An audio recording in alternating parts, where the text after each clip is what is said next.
Hey everybody, Pinstripe here, and welcome back to another Lardcore video. As you can probably tell from the title, today I want to open up and touch on several points during development that I have found personally the most challenging. The key thing to note here as well is that when I say challenging, I mean it purely in the positive sense, as ultimately Lardcore has taught me so much in such a short space of time. In a lot of ways, the past 5 to 6 years spent within this community have really helped to build my own understanding of the player base and the weaker areas of the original game. I mean, modding the game and creating new campaigns was my way of showing both that technical and creative understanding, given the nearly daily use of file types and software that I'd previously never used before. With the creation of the Hogs League in 2020 as well, that knowledge was then transferred into multiplayer when attempting to balance 20-year-old maps for a new age audience. It all culminated into where I am today with Lardcore, as I bring that knowledge into the deep end of game development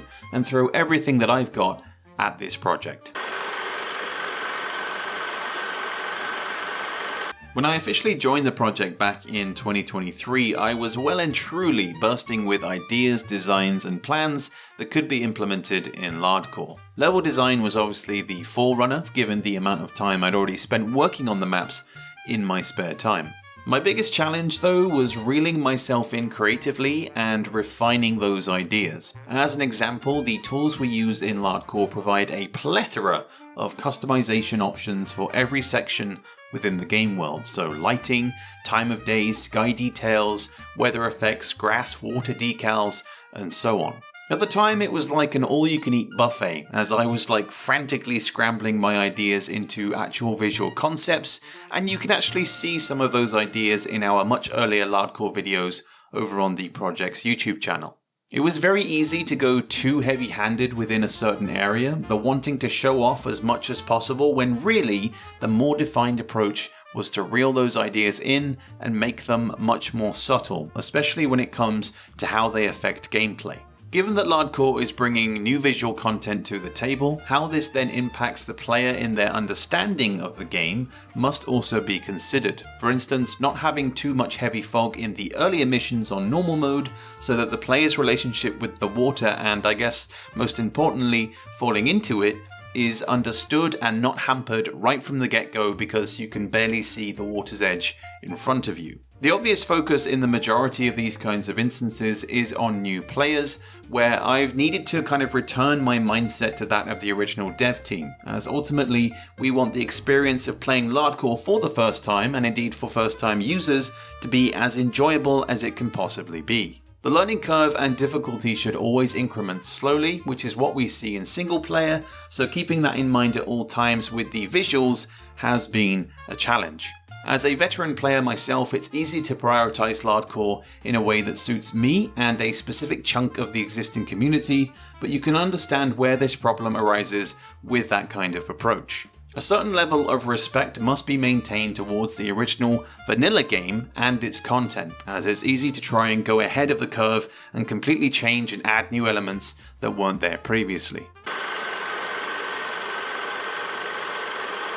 Speaking of respect, the AI in Hogs of War are notorious for their questionable behavior at times, but once again it was my mod work that kind of provided the necessary training in my own understanding as to how far you can creatively push the enemy AI, especially when introducing new props and buildings into the mix. There are certain AI enemies in Hogs that will always perform roughly the same movement and action on their first turn, and so accidentally interrupting those actions through prop placement has definitely produced some interesting results. In my mind, the AI like to be clever when they feel like it, as it's pretty obvious what happens when they don't.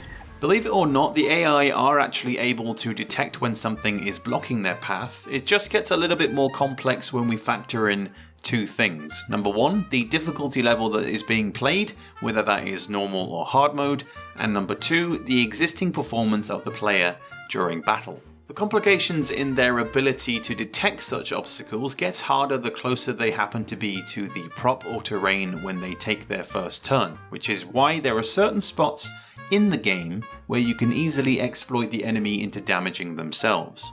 I'm thankful to have completed my training through modding before joining the Lardcore project, as understanding the limitations of what the enemy can do and trying to get the most out of them have proven quite tricky. For example, and I suppose this does benefit both the player and AI in a way, my intention with level design in Lardcore is to keep all pathways and routes around the map as open as possible. So that means not plonking big, bulky, collision-based props directly in the way. There are tons of areas where empty space can be utilised, especially around the outer portions of any given map, and once again this has been a creative challenge in having to strike that balance between the visuals and gameplay.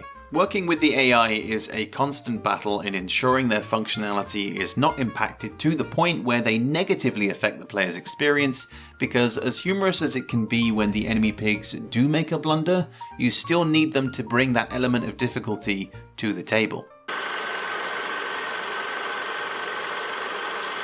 Now, if there was one thing I know about the Hogs of War community, it is definitely your ability to consistently break this game. As a developer, it has been fun, and in some cases horrifying, to see the methods players have come across to get around certain functions, primarily to do with movement. We all know that the chunky pigs in this game are pretty clunky in how they get around the map, but what I did not expect was how much this would impact my mindset within level design. Let's take for instance the multiplayer map Bridge the Gap. On the face of it, this is just the regular metal cage that you'd find in each corner of the map, right?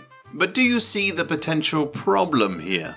That's right, if we look a little bit closer, you'll notice where the set dressing can easily be exploited to a crafty player's advantage. Just a hop, skip and a jump later and these metal crates can easily be traversed into without the use of a jetpack, which goes against their original intention. And so in understanding the existing player base, I've had to consistently keep in mind that idea of player exploitation in multiplayer. Within Hogs of War, the general rule of thumb for ensuring balance in this mode is that so long as all players can perform or gain access to a specific area, building, crate or vehicle, it is fair. However, I must also relate back to that idea of respecting the original game.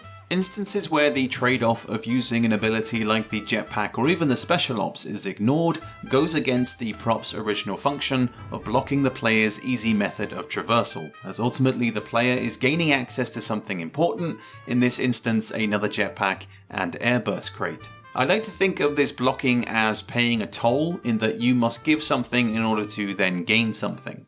Resources and weapon quantities are a big deal in multiplayer, especially when playing online, and it's a game mechanic that must be respected. The creative challenge of ensuring new prop placements cannot be taken advantage of in multiplayer has been fun, and my intention going forward is to create new areas where props can provide new methods of play and even defensive cover. I of course have to give a shout out to the rest of the Lardcore team, particularly our lead artist who has really helped me realise my own shortcomings and the parts of my visual concepts that have needed the most work. This project continues to push me in the right direction creatively, while simultaneously providing me with new challenges and areas of learning. A massive thank you as well of course to Ian Stewart for being such an amazing boss, and to all of you for your continued support and faith in myself and the team to get this job done. For now though, that is going to wrap it up for this video. If you have any questions relating to any part of the project, then feel free to let me know in the comments below. Once again, I'll continue to do my best to bring you the latest Hogs of War videos and updates both here on my channel and over on the Lardcore socials. Links to everything you can find in the description below. Anyway, I will catch you guys later for the next one. Peace out, everybody.